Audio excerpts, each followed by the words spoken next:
I recently had a workout assessment from my awesome manual therapist, Becky Webb, in the context of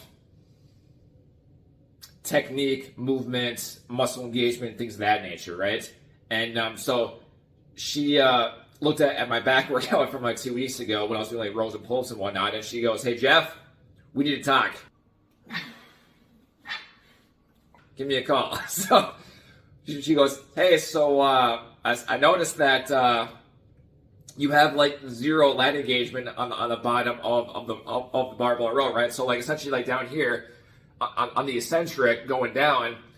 And she goes, "Hey, if you want to avoid like major shoulder issues in the future, let's work on that and to fully have the lats engaged throughout those rows." And she also mentions another technique with that too, that that I'll be doing for next week. That involves tennis balls. But anyway, so today, Thursday, was my first back workout in like 2 weeks after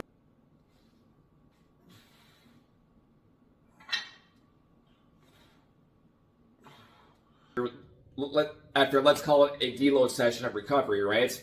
And I tried out her technique of what she mentioned, and oh my god, that was a huge difference. So like, I had to drop the weight by a lot, and just the entire movement, I was 100% focused on like the lat engagement, and I was blown away by how much more difficult and challenging that was, even with a much lighter weight. So especially on the eccentric, where like I was down here and I was lowering the weight a little bit, and while focusing on keeping my lats engaged, I was like, oh my god, that is so much more challenging than anything I've ever felt before. So it turns out, shocker, that she was 100% right. Shocker. And the fact that like going down, I had like no engagement at all, whereas all my engagement was on the up phase or the concentric, right? And I completely just lost all engagement in my lats lowering down, and so I'm like super grateful for that awareness with that.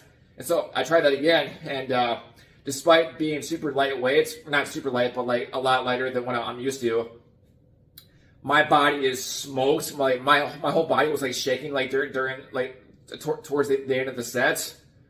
So it just goes to show that you don't need like heavy weights in order to have a good, effective workout, especially to get big and strong.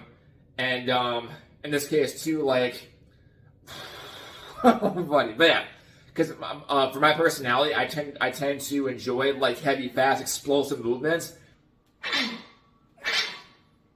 For my personality, so I know I have to kind of pump the brakes a little bit.